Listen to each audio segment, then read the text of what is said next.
So I watched Star Wars for the first time with my son the other day. Cool. Yeah, you know what he likes the best? The lightsabers. Lightsabers Lightsabers are cool. And he won't be watching this, but I'll tell you, my mom is getting him a lightsaber for his birthday. Ooh, lightsabers are very and cool. she's getting me one for his birthday too. So we're gonna have lightsaber battles. I like these sabers. They're a very good thing. Yes. All right. Okay. Hey, so today we're talking about light. Yep. You know, I think we should start with a video clip, Mr. Sams. Okay. So let's actually several video clips. So guys, as you're watching this, I want you to think about what is light, and you might kind of ask yourself, isn't this like a unit about the atom? The atom, yes, about the atom, and you're talking about light. Why? Why do you think?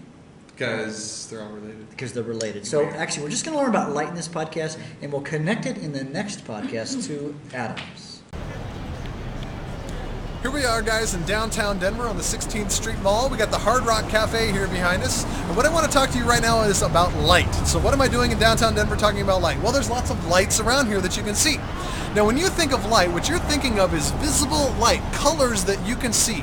Now, in case you're interested, we're talking a range of about 400 nanometers to about 700 nanometers of the wavelength of light. And as you have different wavelengths, you have different colors. So, on our Hard Rock sign here, we got yellow, we got some red, we got traffic lights over there, we got red, and we've got green.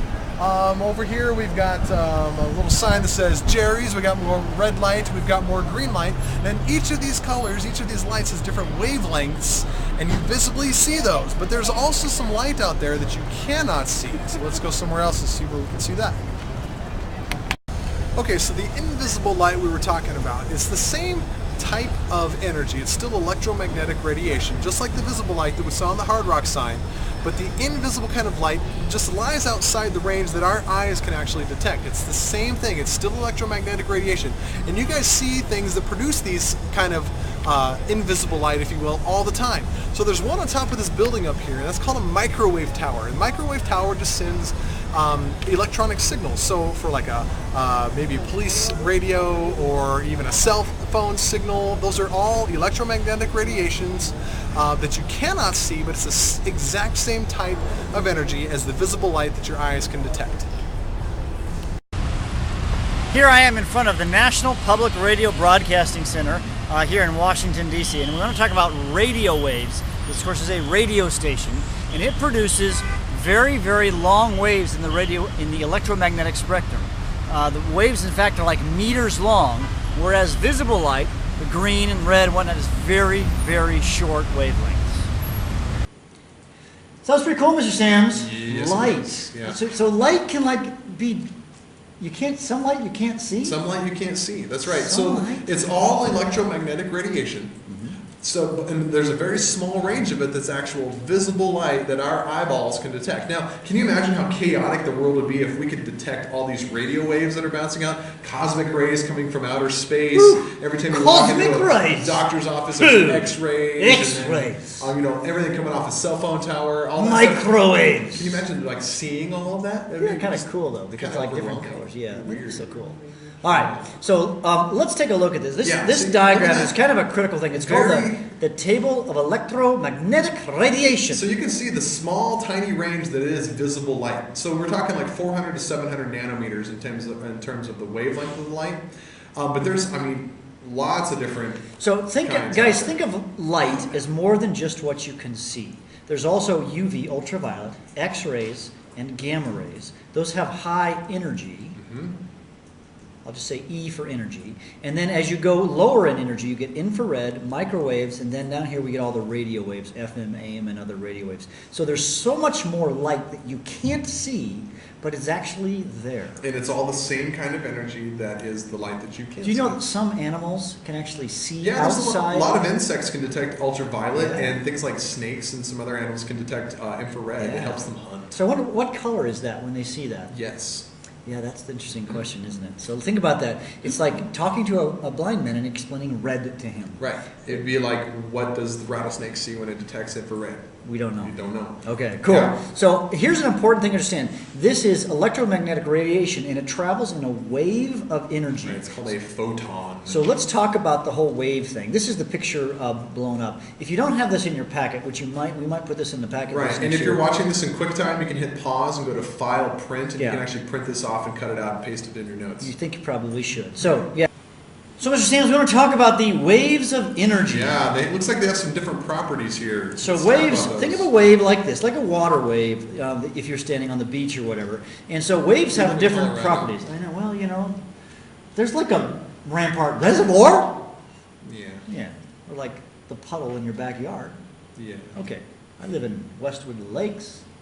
There you go. Yeah, I've seen Okay, it. so there are properties of the wave. And I want you to write down these definitions, guys. Probably just push the pause button and then wait. Yep, So, hit pause, jot them down, and then unpause, and we'll carry on.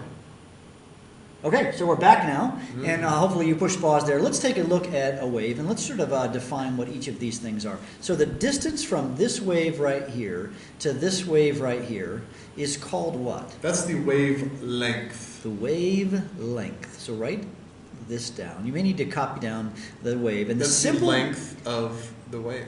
That's right. So if it's That's like in the length of the wave, that's Yes. just too amazing. Mhm. It follows the symbol lambda. Lambda. It's a Greek letter lambda. Yep, It's it looks just like a funky H. or a guy who's running Kind of. without arms, I guess. I don't know. Okay, so that's That's wavelength. wavelength. Don't forget this, and don't be scared by the symbol. That's just like X. Yeah. It's just something to give the name of something. And there's another one. If we measure the height of the wave, what's that called? That is the amplitude. Oh, there it is, the amplitude. Yep. So it's an amplitude. Yes, that's amplified. Let's turn it down. So amplitude is when you're doing a sound wave. That's just how loud the sound is. And the wavelength, different wavelengths essentially have different colors. So red light has one wavelength and blue light has another wavelength. Yeah. And then the third property of a wave would be its velocity. That's how fast it's traveling. Yeah, and the nice thing about electromagnetic radiation is they all travel at the same speed. Which is called the Speed of light. Light. The speed of light, which by the way is really fast. It's 3 times 10 to the 8th meters per second. Okay, and that's, while we're talking about symbols, we're going to abbreviate the speed of light as c, lowercase c. Yeah, so the speed of light is a c. And then the last thing is something that's kind of weird to understand. It's called the frequency. And that's measured in waves per second. Yep. So, and that's hard to understand. So I think our next slide tells us to do a video clip of that. So as we're talking about frequency, which we talked about just a minute ago, some things that gets kind of confusing for folks is that if you've got high frequency waves, they're going to be shorter. Do you see that this wavelength is short? So high frequency, short wavelength. And this is a long wavelength, low frequency. And a low frequency. So they're inverse. So high frequency, low wavelength. Yeah. Low frequency, big wavelength. Now, to truly understand that, I think I've got a short video that maybe would help explain that. Okay. So why don't we go to that video and then figure out what frequency is. I've found over the years that students often struggle with the concept of frequency. Now, what is frequency? Well, frequency is how frequently a wave, say, strikes you. So I want to envision that you're on a beach. Now, I'm standing in a high-rise in downtown Denver, but that doesn't matter. So frequency has to do with how quickly a wave strikes you. So if I am standing on the beach and the waves are hitting me, let's say they hit me like this.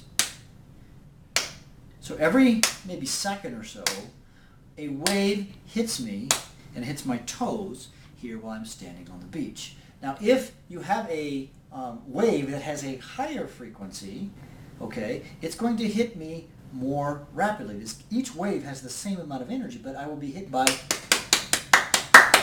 more waves. And if I hit by more waves, that actually has more energy. That makes sense. If the same sort of size of wave hits you fast, that's more energy than one that hits you like this.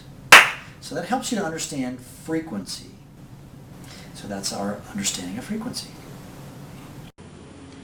All right, so we've got all the properties. So So we've learned the properties of waves and the frequency. So that's just what makes light a light. Light. The thing that's probably the biggest takeaway, though, I want you to understand, ladies and gentlemen, is that what makes the color of the light change is the wavelength. So if the length of the wave is 400 nanometers, that's going to be purple light. And if it's in the 700 nanometers range, it's red light. If you get it to, say, 1 meter, then it's a radio wave. It's just changing the length of the wave. That changes the color, or you might think the type of infrared, or the type of electromagnetic radiation, infrared. If you get uber short, you get gamma rays, and you don't want to be exposed to gamma rays. It causes... It turns you into the Incredible Hulk. Oh yeah, there you go. Yeah, something like that. Well, that's it for today's podcast, guys. We'll see you in class. Goodbye.